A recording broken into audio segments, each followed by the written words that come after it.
Envoyer un Starship sur Mars. Ça a toujours été l'ambition d'Elon Musk et à travers lui de SpaceX. Ambition qui, jusqu'à présent, s'est aussi toujours heurtée à la dure réalité. Envoyer un tel véhicule sur Mars semble complexe, risqué, et au final, c'est aussi un sujet qui est souvent mis en doute.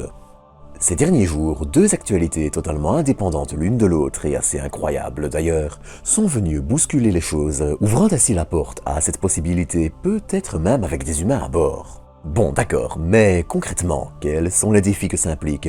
Que peut-on espérer réellement? Et en quoi ces actualités sont-elles importantes?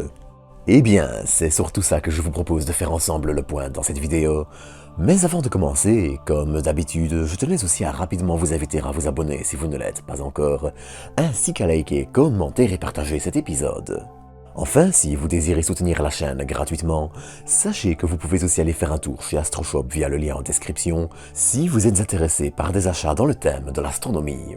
Sur ce, j'ai déjà bien assez parlé, alors bienvenue à vous pour une nouvelle dose d'espace.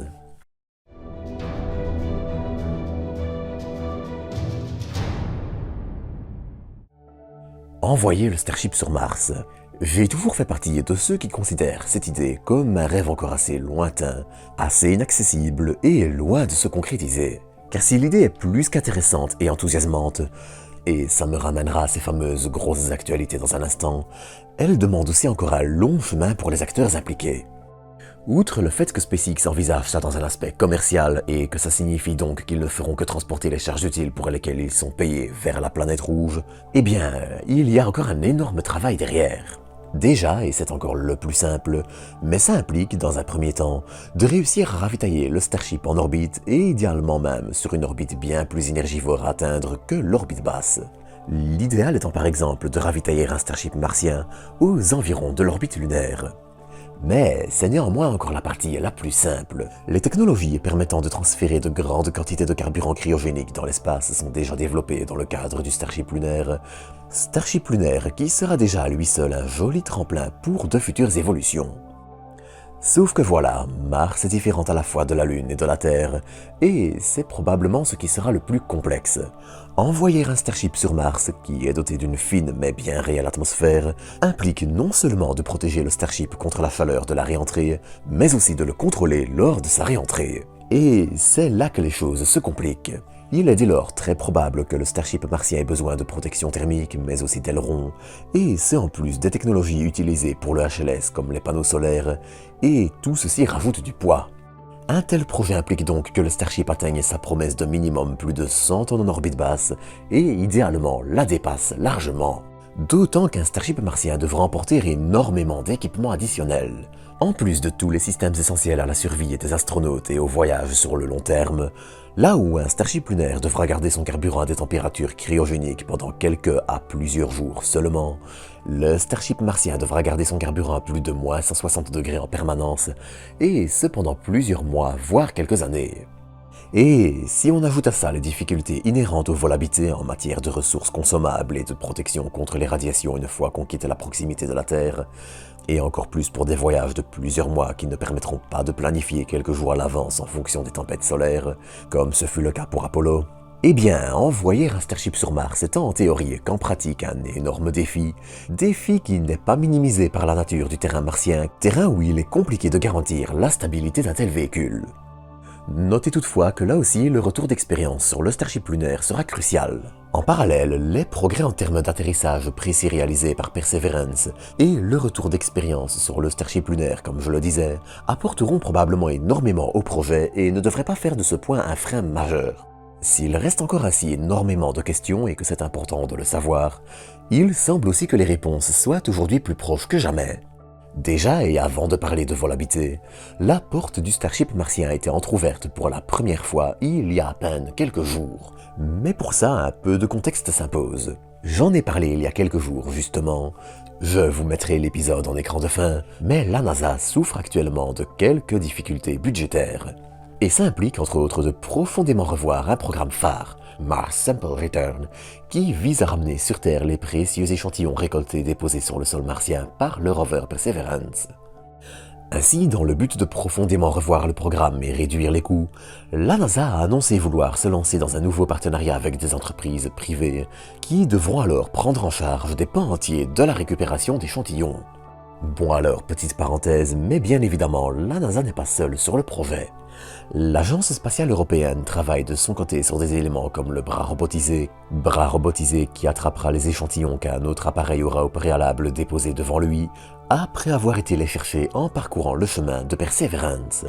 D'autre part, l'Agence spatiale européenne s'occupe aussi de l'orbiteur qui fera le lien entre Mars et la Terre. Mais du côté de la NASA, certaines rumeurs font état d'une volonté d'inclure le Starship dans le projet de retour d'échantillons. Alors, étant donné qu'aucune proposition concrète n'a encore été publiée et que ce ne sont que des spéculations, il est assez difficile de voir comment le Starship pourrait être impliqué et modifié, mais une version adaptée dont le nez contiendra un étage de remontée pourrait en tout cas réduire la nécessité pour la NASA et le ESA de travailler sur des éléments tels que la plateforme qui doit lancer une mini-fusée avec les échantillons, et encore quelques autres. Car le plan original est, même si tout à fait réalisable sur le plan technique, aussi assez audacieux. Les échantillons sont récupérés par un rover, apportés à une plateforme qui les place dans une petite fusée qui doit à son tour les placer en orbite, les larguer, et ils doivent ensuite être récupérés par un orbiteur qui assurera le voyage Mars-Terre et les placera dans une capsule dédiée au retour dans l'atmosphère. Or, avec les charges utiles emportées par le Starship, on peut beaucoup plus facilement envisager un étage de retour capable de directement envoyer les échantillons vers la Terre, réduisant ainsi les coûts de développement de plusieurs éléments. Notez toutefois qu'il est ici impossible que le Starship fasse le retour lui-même entre Mars et la Terre, étant donné que nous n'avons pas encore les technologies pour le ravitailler sur place. Mais dans tous les cas, développer un Starship martien pourrait aussi, et là on parle évidemment d'un futur encore assez éloigné, ouvrir la porte au vol habité. Et ça m'amène à la deuxième actualité dont je tenais à vous parler. Une récente étude menée par différents ingénieurs de la NASA porte en effet sur la faisabilité d'utiliser le Starship pour une mission martienne habitée, en portant au maximum 8 astronautes sur Mars pour un séjour de 370 à 700 jours sur la planète rouge. Alors, cette étude fait quand même quelques pages, donc tout développer ici serait assez compliqué, mais il en ressort quelques points intéressants. En utilisant un seul Starship et en se basant sur la capacité d'emport en orbite basse de 100 tonnes de la version actuelle et l'utilisation des Raptor V2, donc sans demander les évolutions majeures qui sont prévues et qui seraient bien sûr plus que bienvenues, il serait possible de déposer sur Mars un Starship contenant différents modules essentiels et aménagés pour des séjours de longue durée. Pour le retour, ce serait ensuite une capsule dédiée fixée sur le nez du Starship qui emporterait les astronautes en dehors de l'atmosphère martienne et ira ensuite s'amarrer avec un Starship dédié au retour vers la Terre. Mais l'architecture évoquée dans cette étude représente aussi bien plus que ça. Dans l'absolu, elle serait aussi un précieux auxiliaire pour le retour de plusieurs centaines de kilos d'échantillons martiens ou d'autres cargos, et même depuis la Lune. La configuration envisagée permet en effet d'emporter bien plus de cargo vers notre satellite que le Starship lunaire actuel, de déployer des modules de base habitables et encore bien d'autres. Et avec les récentes propositions de SpaceX dans le cadre d'une étude de la DARPA sur la faisabilité d'une base lunaire semi-autonome en environ une décennie, j'en reparlerai dans environ 2 semaines, donc abonnez-vous pour ne rien manquer, eh bien, ça ne fait que renforcer tout ça. Et si dans le cas du Starship martien il s'agit encore à l'heure actuelle d'un simple concept sans réel financement, eh bien sa relative flexibilité une fois développée pourrait en faire un véhicule assez multi-usage et polyvalent. Alors disons-le, c'est pour un futur encore assez éloigné et certainement pas avant les années 2030-2040 pour la version lunaire, mais c'est toujours intéressant d'y réfléchir.